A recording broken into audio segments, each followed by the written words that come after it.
విజయవాడ ధర్నా చౌక్ లో టెన్షన్ వాతావరణం నెలకొంది. మల్లాది విష్ణుని బలవంతంగా ముత్యాలంపాడు దీక్షా శిబిరం నుంచి ధర్నా చౌక్ తరలించారు పోలీసులు. ధర్నా చౌక్ లో నిరాహార దీక్ష చేసుకోవాలని సూచించారు పోలీసులు. పోలీసు వ్యాన్ దిగకుండా బైఠాయించారు విష్ణు.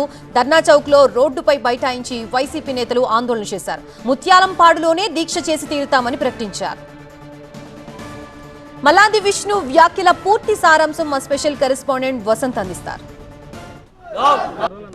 విజయవాడలో తీవ్ర ఉద్రిక్తత చోటు చేసుకుంది. విజయవాడలో వైఎస్ఆర్ కాంగ్రెస్ పార్టీ ఆధ్వర్యంలో సెంట్రల్ నియోజకవర్గంలో మెగా డిఎస్సికి సంబంధించి రిలే నిరాహార దీక్షలు చేపట్టినటువంటి క్రమంలో తెలుగుదేశం పార్టీ నేతలు ముత్యాలంపాడు రిలే నిరాహార దీక్షపై దాడి చేసి దీక్షా శిబిరాన్ని ధ్వంసం చేశారు. ఈ నేపథ్యంలో తీవ్ర ఉద్రిక్తతల నడుమ మల్లాది విష్ణుని పోలీసులు అరెస్ట్ చేసి విజయవాడ ధర్నా చౌక్ తరలించి ప్రస్తుతం ఆయన ధర్నా చౌక్లోనే నిరసన చేస్తున్నారు. ప్రస్తుతం మల్లాది విష్ణు సరే ఏంటి మీ డిమాండ్ ఏంటి? అసలు ఎందుకు ఇంత వివాదమైంది? ఇప్పుడు విజయవాడలో కూడా ఒక దీక్షా శిబిరం పైన దాడి జరిగినటువంటి సందర్భాలు లేవు, దీక్షా శిబిరం స్వాధీనం చేసిన సందర్భాలు లేవు.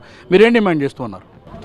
పోలీసుల సహకారంతో, పోలీసుల సమక్షంలో, పోలీసులు ఎదుట వైఎస్ఆర్ కాంగ్రెస్ పార్టీ శాంతియుతంగా డిఎస్సిలో జరిగినటువంటి అక్రమాల మీద మండలానికి ఒక రోజు నిరాహార దీక్ష పెట్టాం. అక్కడ మైక్ కూడా పెట్టలా, ప్రసంగాలు లేవు.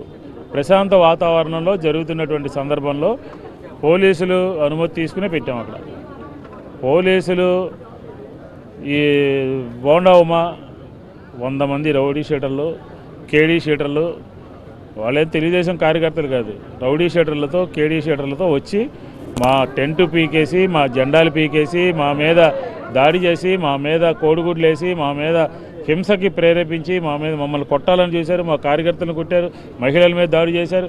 అలాగే ఒక వికలాంగుడికి ఇబ్బంది అయింది. ఇలా ఈ రకమైనటువంటి నేచర్ విజయవాడ నగరంలో ఎప్పుడూ లేదు. పోలీసులు ఏం చేస్తూ ఉన్నారు? పోలీసులకు గంట ముందు చెప్పా నేను, పోలీసులకి గంట ముందు చెప్పా. 10:45 కాళ్ళు వస్తే 9:45కి చెప్పా, ఇలా మా శిబిరం మీదకి దాడి చేయబోతున్నారు అని. సస్పెండ్ చేయాలి, సిఐని సస్పెండ్ చేయాలి, ఏసీపీని సస్పెండ్ చేయాలి, ఉన్నతాధికారులని సస్పెండ్ చేయాలి. పోలీసులు ఉంది దేనికి? గొడవలు జరుగుతూ ఉంటే చూస్తూ ఊరుకోవడానిక, సర్ది చెప్పడానిక?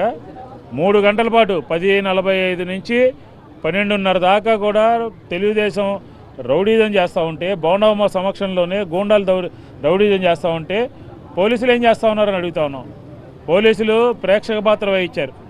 పోలీసుల మీద చర్యలు తీసుకోవాలి, బోండామ మీద చర్యలు తీసుకోవాలి. పోయిన ప్రతిష్టని లోకేష్కి గొప్ప చెప్పుకోవడం కోసం మా మీద దాడి చేస్తారా? మేమని భయపడతామా? లోకేష్ను చంద్రబాబు భయపడాలి బోండామని చూసి, వైఎస్ఆర్ కాంగ్రెస్ పార్టీ భయపడదు. కాబట్టి ఈరోజు జరిగింది ప్రజాస్వామ్యం మీద దాడి. పోలీసులు చట్టపరంగా వ్యవహరించలేదు, పోలీసులు కళ్ళప్పగిచ్చి చూస్తూ ఉన్నారు. మొత్తం మంచి పోలీసింగ్ అంటారు, మంచి ప్రభుత్వం అంటారు. అంటే ఇప్పుడు డిఎస్సికి సంబంధించి మీరు అసత్యాలు మాట్లాడుతున్నారు, ఆరోపణలు చేస్తున్నారు. అసలు ఈ కేసుకి సంబంధించి మెగా డిఎస్సికి సంబంధించి మాట్లాడే అర్హత మీకు లేదు. నారా లోకేష్ దూషించడం కోసం పెడుతున్నటువంటి సభలను ఎట్టి పరిస్థితులు ఉపేక్షించుకొని కూడా బోండామా చెప్తున్నాడు. అతను ఉపేక్షించేదేంటి? అసలు మాట్లాడదని చెప్పడానికి అతనెవరండి? వైఎస్ఆర్ కాంగ్రెస్ పార్టీ గొంతు నొక్కడానికి అతనెవరు? చూద్దాం, ప్రజల ముందుకు వెళ్తాం, ఇదే ఇష్యూ తీసుకుని వెళ్తాం. ఇలాగా శిబిరం మీద దాడి చేశారు, మాట్లాడనివ్వట్లేదు, గొంతు నొక్కారు, టెంట్ ధ్వంసం చేశారు, రాళ్ళు వేశారు, కోడిగుడ్లు వేశారు, కొట్టారు అనే విషయమే మా ఎజెండా. మేము ప్రజల దగ్గరికి వెళ్తాం. డిఎస్సిలో అక్రమాలు జరిగాయా లేదా అని మేము అడుగుతాం, ప్రభుత్వం సమాధానం చెప్తుంది. అంతే. లోకేష్ రాజీనామా డిమాండే చేయకూడదు అంటే మాట్లాడకూడదని రౌడీజం చేస్తారా? ఢిల్లీలో ఏం జరిగింది? ఎందుకు రాజీనామా చేశాడు కేంద్ర మంత్రి? విద్యాశాఖ మంత్రి రాజీనామా చేయమనండి. రాజకీయ ఆరోపణలు చేసినప్పుడు నిజమా కాదా ప్రత్యారోపణలు చేయమనండి. అతనే వచ్చి స్వయంగా రౌడీజం చేసి టెంటు పీకేసి కోడిగుడ్లు వేస్తారా? ఇదేనా తెలుగుదేశానికి గెలిపించింది, ఓట్లేసింది? అందుకనే పోలీసులు ఈరోజు ప్రేక్షక పాత్ర వహించారు. పోలీసులు సమాధానం చెప్పాల్సిందే. ఏవైతే ఇటు వైఎస్ఆర్ కాంగ్రెస్ పార్టీ నేతలపైన, కార్యకర్తలపైన దాడి జరిగిందో పూర్తిగా ఇది పోలీసుల కనుసరణలో జరిగింది కాబట్టి, పూర్తిగా పోలీసుల వైఫల్యమే కాబట్టి ఖచ్చితంగా ఆ సమాధానం చెప్పాలి. ఎవరైతే దాడికి పాల్పడారో అందరిపైన చర్యలు తీసుకోవాలంటే కూడా ఇటు మల్లాది విష్ణు డిమాండ్ చేస్తూ ప్రస్తుతం ధర్నా చౌక్లో ఆయన నిరసన దీక్ష కొనసాగుతుంది. కెమెరా పర్సన్ వెంకట్తో వసంత టీవీలో విజయవాడ ధర్నా చౌక్ నుంచి.